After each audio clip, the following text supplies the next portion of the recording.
Has a great deal of knowledge, and he might share some of that with us today. So, without further ado, I'd like to welcome Mr. Harry Luffman. Yay, Harry! Namaste. Good morning.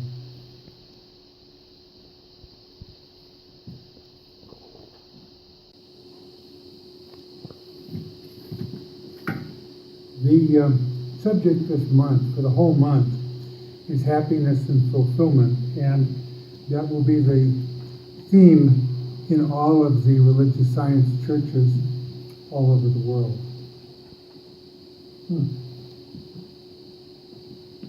Gotta stop for a minute and model what we're going to be doing today, which is cleaning the doors of perception. So, bear with me. And today we're going to explore forgiveness. And then we'll have a guided meditation, a moving meditation. So, to rehearse your part of the meditation, it's real simple. The moving part, you put your arms like this, you fold them out like that. Come on, join me. You can all do it. You bring them back in. You do this slowly and mindfully, and you'll know when because we'll get there. Okay. Forgiveness. Brief summary. You're going to hear about why do we forgive, what do we forgive, how do we forgive, and along the way, a few words about projection, judgment, reframing, therapy, and prayer treatment. Forgiveness is an old, a Bible old subject. So we're going to start with two old stories. At a construction site, there were men working, and I asked them, "What are you doing?" And the first man said, "I'm breaking rocks." Another man said, "I'm earning barely enough to support my wife and child." A third man said, "I'm preparing rocks to fit together." Another said, "I am building a wall." The fifth man said, "I am constructing a cathedral." Second story. About 1988, Linda came to Unity of Baltimore as a guest speaker, and she told part of her life story. She said, "A few years ago, I was diagnosed positive for HIV, and it had already progressed to AIDS. There were no medicines that could save me. I was on my way out, so I got to thinking, what do I need to let go of before I leave? And I realized there were a lot of people I needed to forgive. So I started with some help to do that. I forgave, and sometimes I had to do the forgiveness for the same person more than once. Later I realized I needed to forgive myself, because I had done things different sometimes from the acts of people who had hurt me, but still things I was no longer proud of. Times I've missed the mark, missed the mark, sin. So I started in on forgiving myself. It took a while, and somewhere along the line, I started to feel better and better and better. Since last year, Linda said, I have had no symptoms or markers for AIDS. I no longer have a detectable trace of HIV. 30 years ago, I heard that story, and I spent time believing Linda and not believing Linda and believing and not, I expect you all will too. So what I heard was I was so sick, I forgave, and I forgave, and I forgave, and I have released, and I've been relieved from the illnesses I had. I believe Linda. I believe she found her path, and it's a path I can do. It's a path you can do. Not forgiving is like lugging old suitcases of unwanted and cast-off stuff. Forgiveness lightens the load so we can move freely. Jim Lockwood used to tell us not forgiving is like taking poison in the hope that it'll kill the person you're angry at.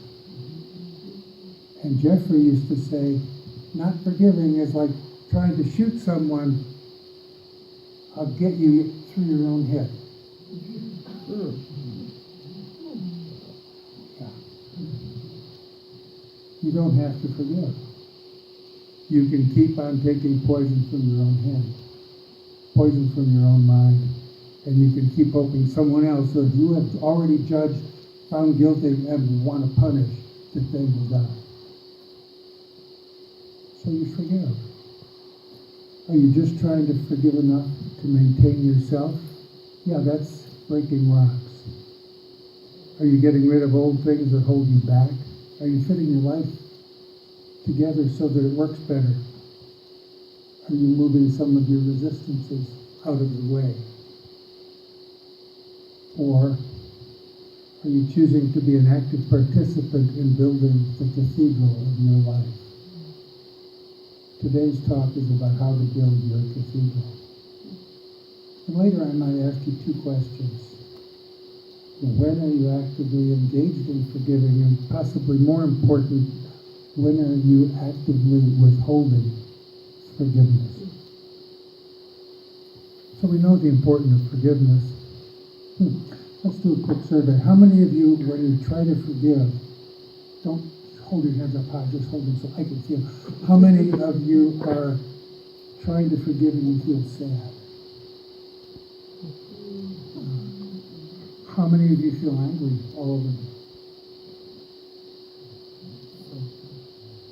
How many of you feel resentful?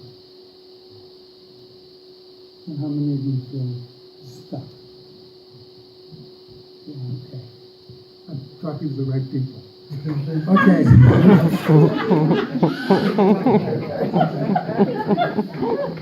So those feelings can help you get on with your life.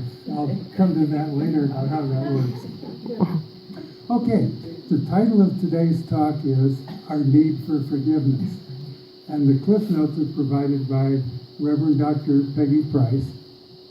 And she is the Seal Beach CSL Minister Emeritus. That means she's graduated and now she's the CSL Kauai Visiting Minister.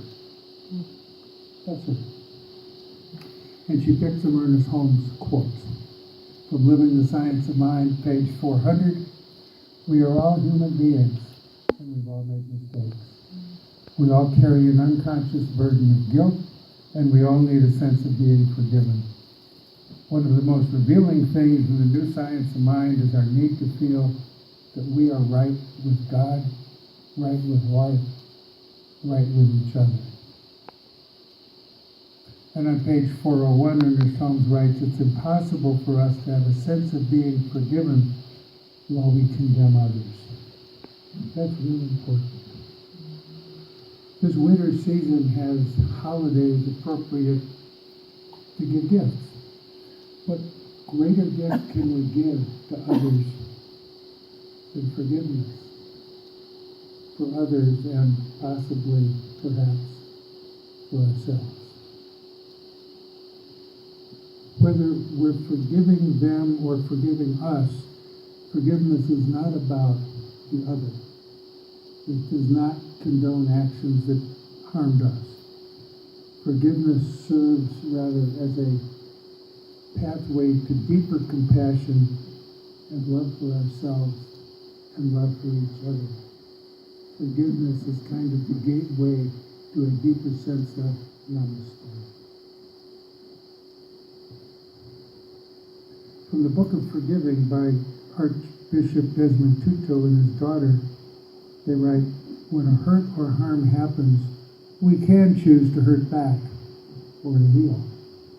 choose to retaliate, and the cycle of revenge and harm continues endlessly.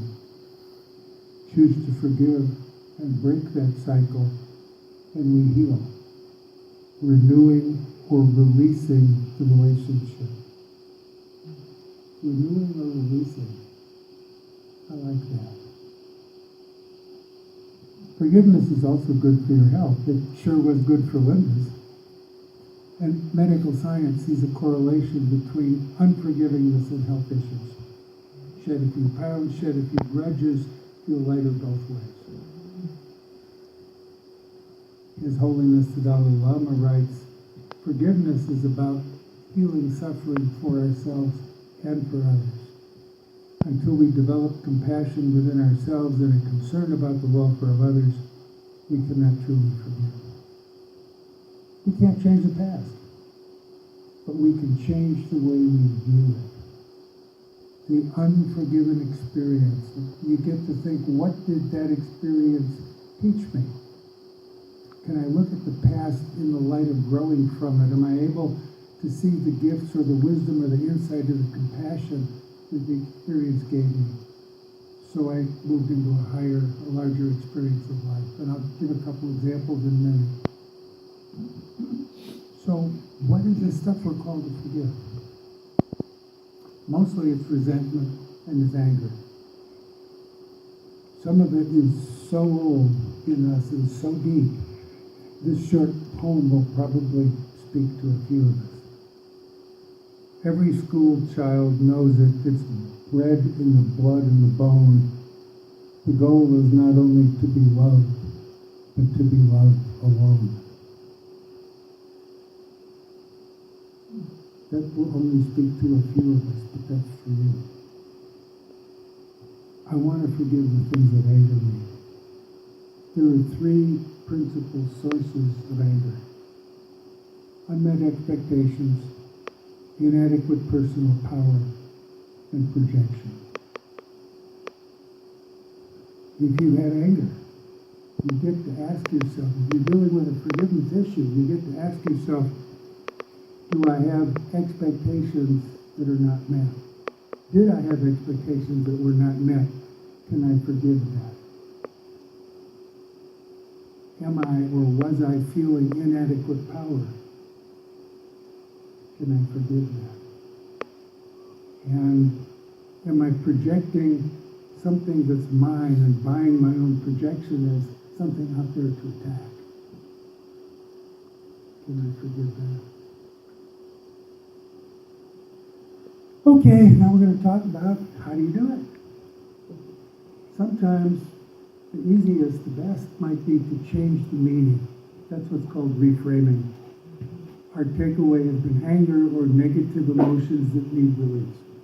And reframing means we change the meaning that we assign to the events.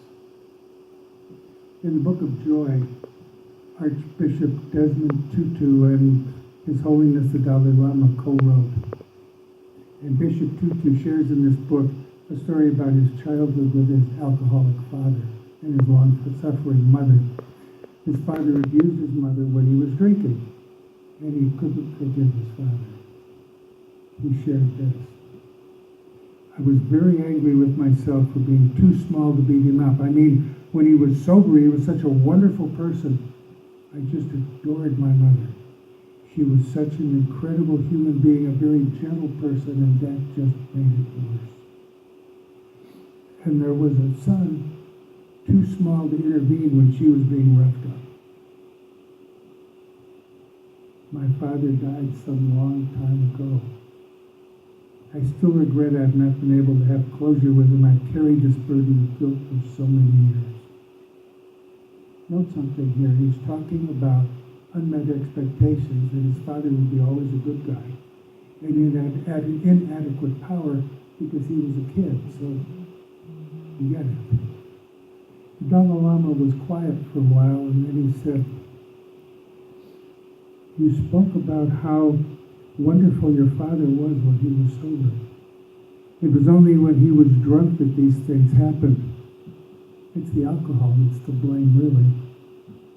So I think even he he is a very, very kind person. And when he was drunk, he was not that real person. Thank you, said the Archbishop.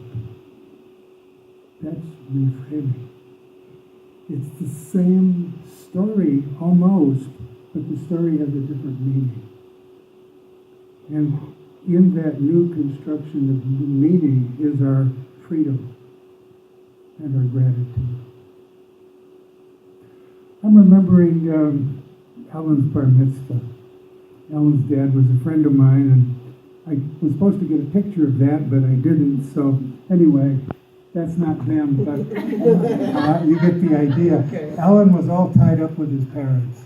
I mean, he came out on the dais for the bar mitzvah, and they had ribbons and stuff and ropes just encircling the three parents, and they were all bound up together. And some of the adults of the community came with great big scissors, and they cut the kid loose, and they took him away to instruct him in what it meant to be a grown-up. It was amazing. It was awesome. Forgiveness is like that. It's cutting yourself away from the old stuff that binds you. Forgiveness rescues you from the bitterness you hold toward others and the acid heartburn you hold for yourself. Your task is identifying the bindings that hold you to your baggage. The memories of things you remember hurt you. Your regrets for the things you wish you had not done. Or, like Bishop Tutu, regrets for what you could not do. The times you couldn't act. And then letting go of them.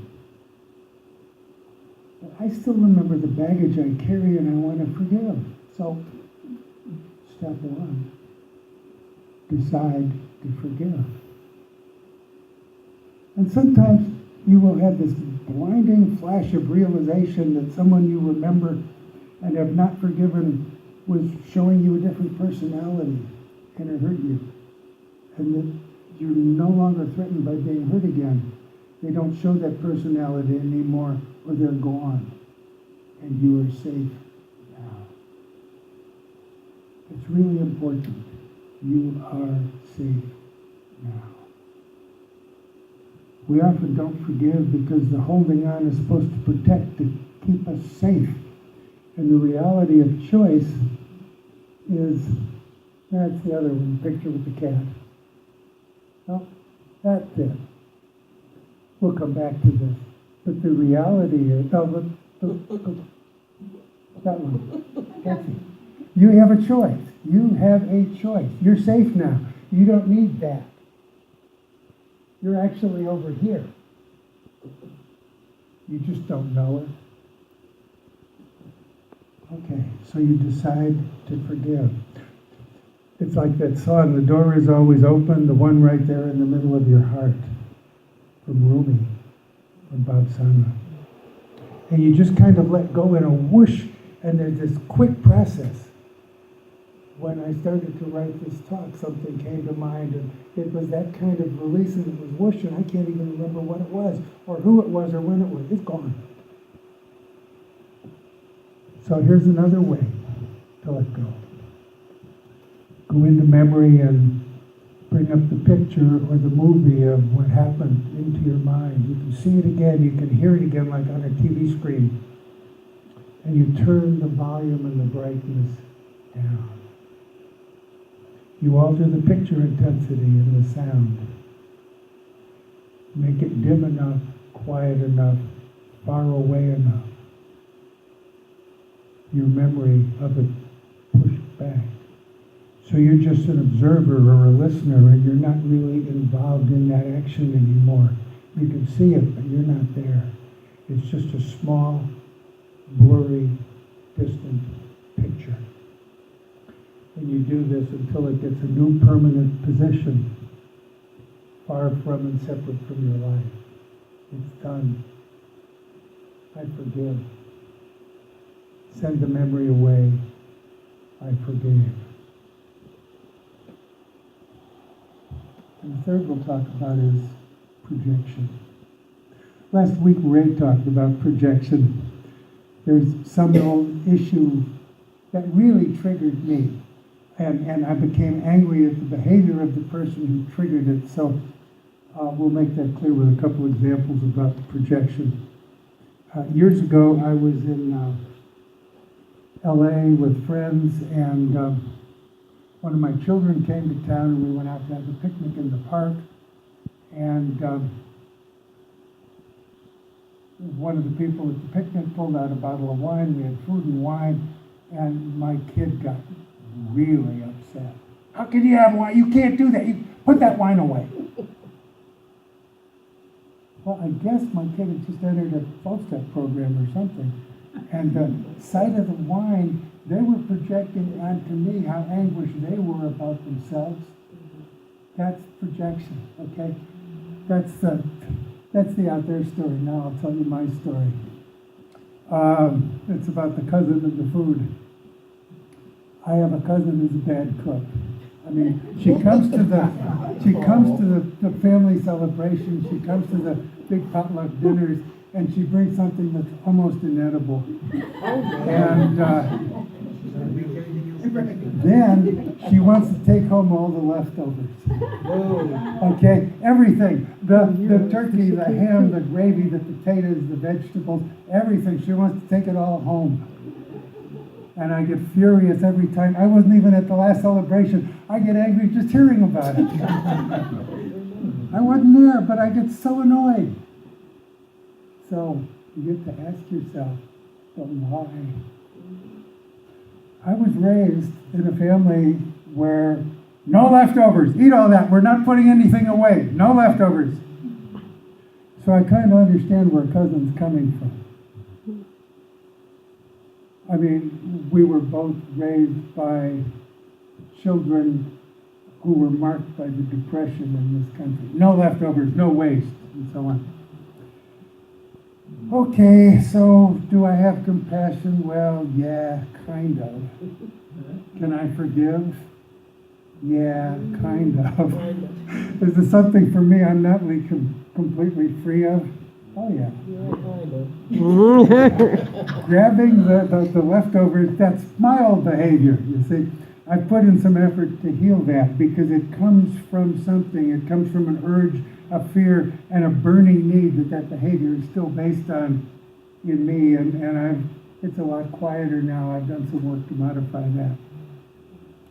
It's more like, hello, old friend, when I get that. And my cousin might change. The cousin right now has a need and fills it. I used to fill it the same way. There's less of that need in me now that needs filled. That's a gift given me in large part in religious science.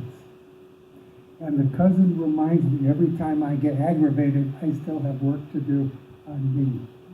Now that's projection. That's owning it and dealing with it. Okay? Oh, sure. Forgive cousin's behavior, and for sure, identify my projection and work on that. Get a treatment. Last week after Ray's talk, just after Thanksgiving, when I got the latest news about cousin, I said, okay, I need a prayer session, and I told the practitioner about this cousin thing is my issue, and I could feel the tears.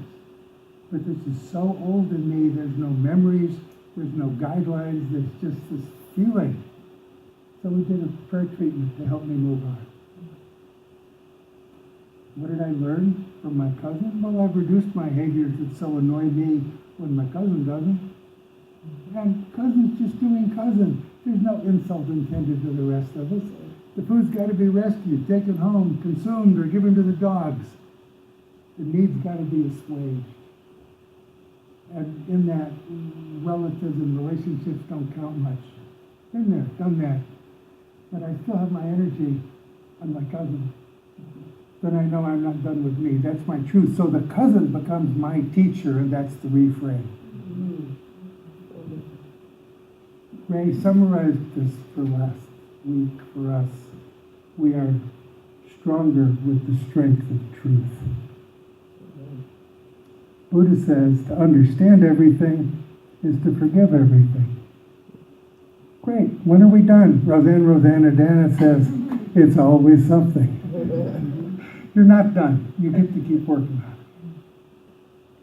So, my religious, psychological approach is treat and counsel. So before I came to religious science, I trained as a therapist. Some of the training was learning skills to ask my unconscious mind to do stuff, to let go of things that were bothering me, to solve problems that I couldn't see my way through in my waking moments. And before I went to sleep, I simply focus on the vision I wanted to manifest and ask my unconscious mind to take care of that. Or I'd remember a couple things I want to change and have resolved in the morning, and I'd ask my unconscious mind to come up with a solution that would be useful.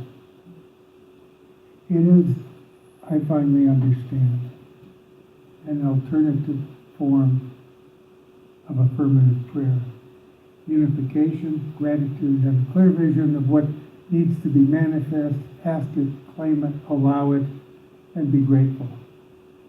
I guess the principal difference for me now is gratitude. I have learned to say, thank you. Forgiveness equals freedom. It's a process. It may take many repeats. The Unity story, she had to forgive some people several times, had to forgive herself a lot. Jesus tells us to forgive 70 times 7, 2 numbers of wholeness, meaning we continue to forgive until we feel whole again. So, this is for you now. Where do you feel you're carrying some burden of anger or resentment? Are you willing to forgive it? Just the willingness is a good start. Take some time in your daily practice to let go of the negative emotions, and you will gently begin to set yourself free. Not forgiving feels like protection, like that picture of the warrior with the cat. Forgiveness comes most easily when the warrior, protector, ego self decides, and this is your decision, that the danger is past and the guard can be loosened, and the true picture is the cat in the open box. And you choose. And this is where we are called to in meditation and prayer, in affirmative prayer. So today, to review, we've covered shortly, why do we forgive? What do we forgive? How do we forgive? Projection, judgment, reframing, therapy, and prayer. I'm blessed to be on this path. I bless you and invite you to this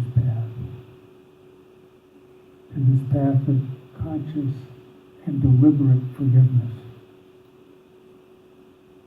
And we'll close with the moving meditation. Perhaps in the time that I've been talking, you've identified some things that you want to release and forgive. And you can bring them along with you on this journey. I'm going to guide you in the elevator meditation. Some of you have had that journey with me before.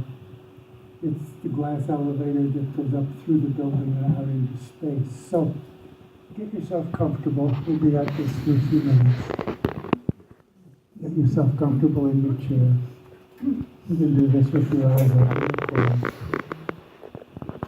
And in your mind, let your mind show you where this elevator is. And in front of you is this glass elevator door. And you walk over to it. And when you're in front, the door opens and you climb into the elevator. And there's a button there and it says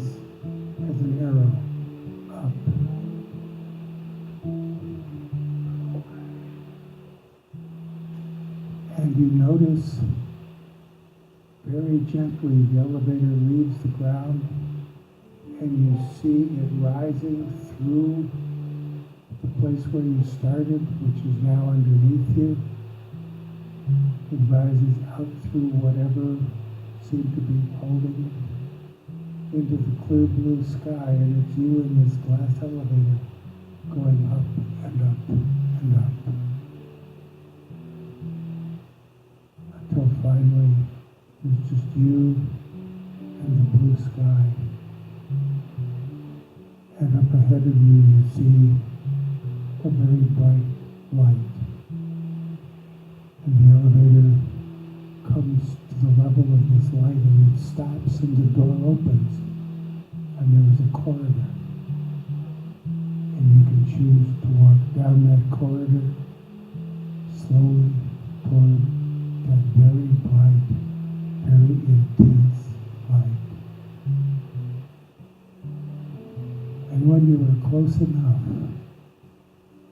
you remember you have brought with you some things you wish to surrender,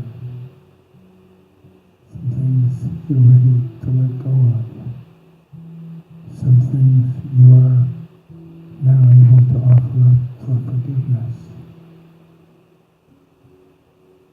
And you take your arms and you hold them out toward the light. And when you have gathered some of that light energy into your arms, into your hands, you fold your elbows and bring that energy to your body.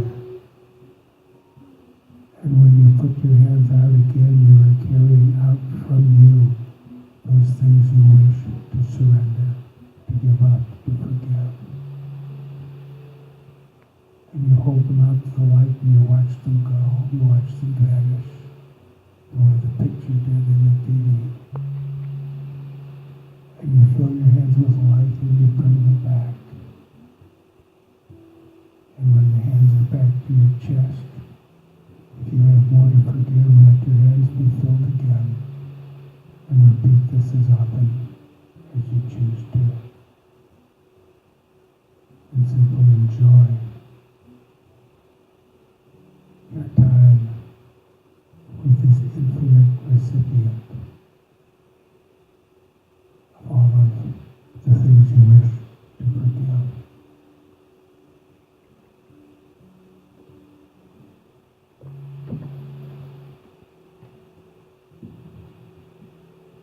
And you might let this thought go through your mind.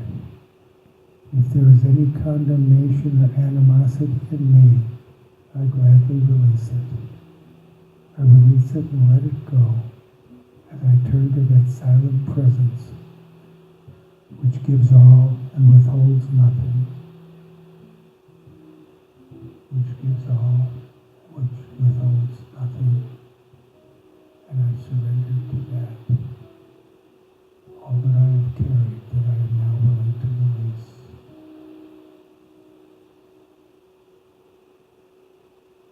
And you might also ask to be empowered with the tools to carry on this work inside of you, either with your awareness or without you even needing to notice.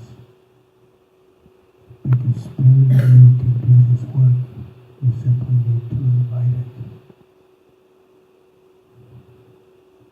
And when you've had enough, go back slowly away from the light to the elevator, through the open door, and the door closes, and that arrow now points down, and there's a sign that says, return, and you press that button and you see the elevator. Leave from where it was, you feel it accelerate with a whoosh going down and down and down. And you suddenly feel your body grow heavy again as the elevator slows and stops. And before you leave the elevator, you notice that the air says return, and you can come back anytime. Anytime. Take 3 breaths. Let your eyes gently open and return.